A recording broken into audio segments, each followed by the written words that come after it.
Welcome surfboard fans, it's boardshop.co.uk review time. Today we're looking at a spicy little number, fresh out of the bag from Libtech.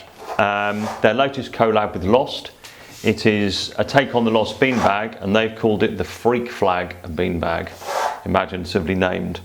Nice little colour detail on the tail here. Every size has a different pattern, so you'll know which one's yours on the beach. So the original beanbag, uber-groveller, great fun board in knee to shoulder high waves, easy paddling, gets in early, and this is based on the same idea, premise, template, but what they've done is they've added this little bump into the tail to help the board release into turns a little bit more quickly and basically to liven the board up a little bit. The original's very flat, volume nose and tail, width in the nose obviously, which slows it up a bit turning, and this little bump here, as I said, loosens it up and makes it a little bit more fun. So a quick spin around the board, as you can see, wide, flat, all the volume throughout the board. So from a paddling point of view, it catches waves easily, gets in early. On the bottom, don't know if you can see it or not, but there's a V running pretty much all the way down the board. That is there to generate lift. Lift in turn generates speed, which helps you with paddling, catching waves, but also when you're up and riding, it gives the board a little bit more squirt, more acceleration, and helps it hold its speed. Because you are going to be riding this board in conditions where you would alternatively ride a longboard or even a sup. Yes, a sup. So this is a very valid alternative. So if you're looking for something at the bottom end of your quiver, or for where some people are surfing, it will be the board you surf pretty much all the time. This bad boy will get you a lot of waves and it will be a little bit looser and a little bit more fun than the original beanbag.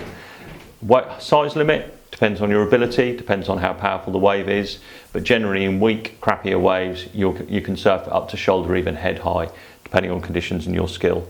Size wise, this is a 5'8", 38 litres, so you can see it's got loads and loads of volume packed into it.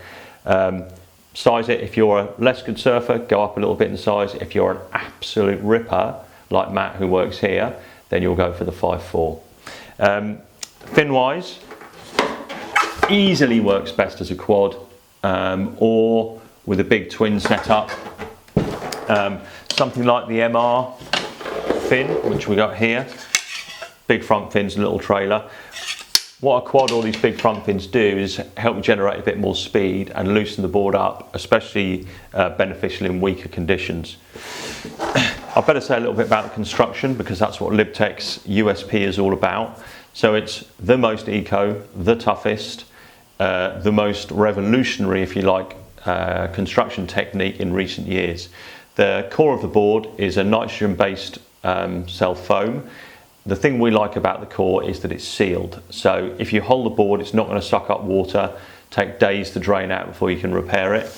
Libtech uses bioresins and a lot of other stuff that you can find all the details for on the website about.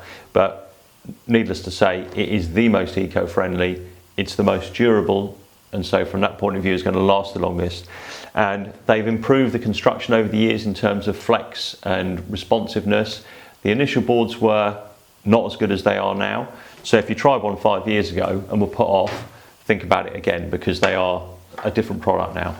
So there it is, the Freak Flag beanbag. Our choice is an uber-groveller for weak summer type waves, or depending on where you live, your go-to board even. Surf it as a quad.